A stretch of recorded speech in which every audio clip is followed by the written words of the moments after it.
Everyone laughed at him when he married her, but 2 years later, they regretted it. The story begins with this guy named Sean who met Amelia and instantly fell in love. But when he would tell his friends about her, they would just laugh. But Sean knew he loved Amelia and was gonna propose to her. Amelia had always been bullied because of her weight, but Sean loved her no matter what. When they went out in public, they would get dirty looks. People would laugh at them in the streets. But Sean did not care and decided to marry her. 2 years down the line, Amelia had a secret that Sean did not know about. The secret will shock you.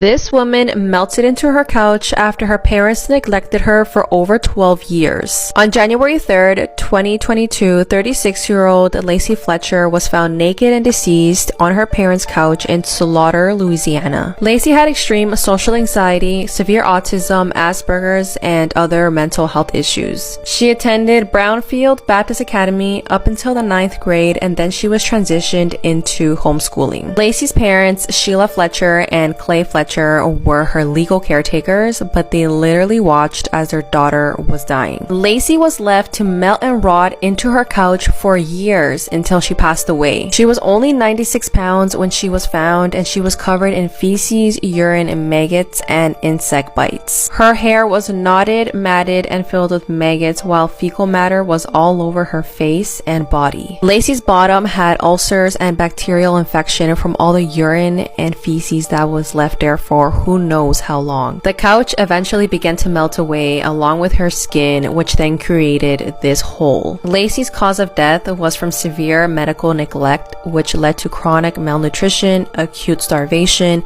immobility, acute ulcer formation, and osteomyelitis, which led to sepsis. An investigator mentioned that the crime scene was so disturbing that he was unable to eat and he cried for a whole week. Sheila and Clay Fletcher insisted that Lacey chose to never leave the couch, but they were still arrested on Monday, May 2nd, 2022. They've been indicted in second-degree murder charges and may get life in prison with no parole if they are convicted. I literally felt sick to my stomach after learning about this case. Have you guys heard of it?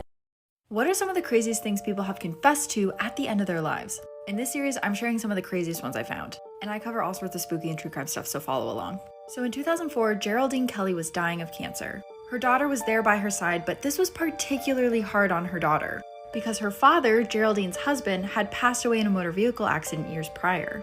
Or at least that's what Geraldine had told everyone. A few days before Geraldine passed away, she tells her daughter that she lied about how her husband died. He didn't die in an accident. Geraldine had killed him. And not only that, but she was keeping his body in a freezer in a storage unit. So her daughter calls the police right away, and sure enough, he's in an unplugged freezer that was taped shut. Geraldine claimed that she had been a victim of abuse, but she passed away a few days later along with any information she had on this case. Minutes before Audrey Hale opened fire at the Covenant School, she messaged one of her friends to warn her. Audrey messaged Avriana Patton, who was a former basketball teammate, and told her that she was going to take her life and that something bad was going to happen. Avriana quickly called the suicide prevention hotline, but then they told her to call police. Then police told Avriana to call the non-emergency number, and at this point, it was 10:14 a.m. At 10:15 a.m., Audrey had already entered the building and opened fire. Avriana explains that no one ever came back to the phone, and she got a phone call back an hour later. Avriana had no idea that the person involved in the shooting was her friend who contacted her in the morning. It's been said that Audrey was under care for an emotional disorder, but she was still able to legally buy 7 weapons. On the morning of the shooting, Audrey was seen by her parents leaving the house with a red backpack, and they asked her what was in it, but she brushed off the question. The victims were Catherine Coons, who was the head of the school, Mike Hill, who was the school custodian, Cynthia Peak, who was a substitute teacher. The other 3 victims are 9 years old, one of them being 9-year-old Hallie Scruggs, who is actually the daughter of the pastor of the school. The other victim was William Kinney, and 9-year-old Evelyn Dykehouse. This is one of the most disgusting and evil cases I've heard of recently. On the 7th of December 2017, teacher Telma Boinville was desperately trying to make some extra money. She was doing a cleaning job to earn extra money for her family, and the job suited her as her 8-year-old could come along and play while she worked.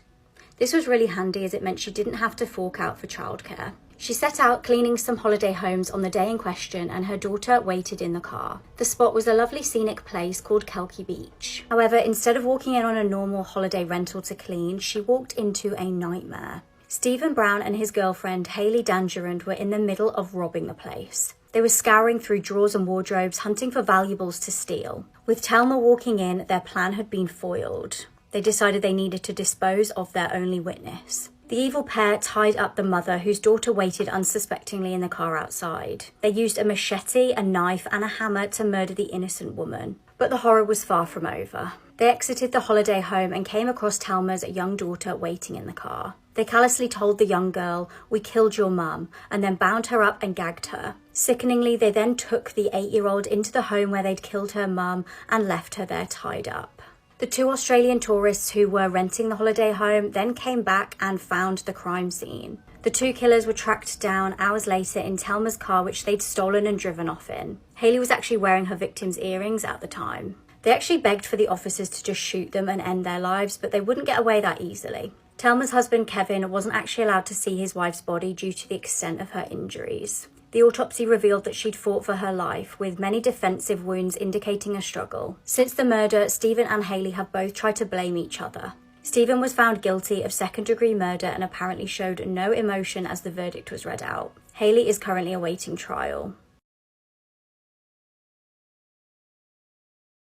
This video may look like a group of friends just going out to get takeout. But trust me when I say something much more disturbing is at play. This is the devastating case of Mary Collins, a 20-year-old girl who disappeared in the early days of the COVID lockdowns. Now, due to COVID, her case didn't really get the media attention it deserves. But I do warn you, the brutality of what happened to her is shocking. On the 28th of March 2020, Mary headed out the door and got into an Uber to head to a friend's house. Her friend's name was Levi Pham, this guy, and he was a high school friend of hers and a former boyfriend. Mary was also going to meet his now girlfriend, Kelly Lavery, this girl.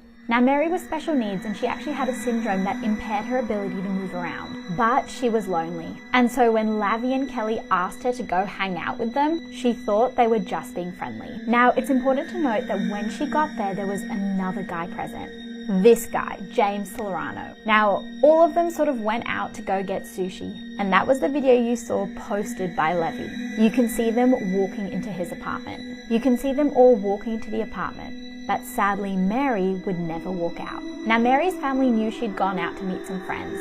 They were immediately concerned when they did not hear from her. They sent her multiple messages and called her a few times. And because of her special needs, they were concerned. Now, Mary actually lived with her grandmother, Mia Alderman. And when Mary didn't come home, Mia went straight to Levi's apartment and banged on his door. Now, the couple, Kelly and Levi, they opened the door and told Mia that Mary had left after they had all eaten sushi. But that did not make sense to Mia. She knew that Mary would have needed help getting home. So Mia went straight to the police and filed a missing person report. Now, due to the circumstances around the case, the missing persons unit were quite slow to respond. But Mia knew that Mary was still in that apartment, and so she continued to turn up at Levi's door. At one stage, the couple even let her in to let her search the apartment, but they did not let her go into the back rooms. All they let her do was do a quick scan. But Mia was simply convinced. It got so bad that the missing person unit actually told Mia that she had to stop harassing Levi and Kelly, that they were doing their own investigation. After some time, the case finally gets the break it so desperately needed.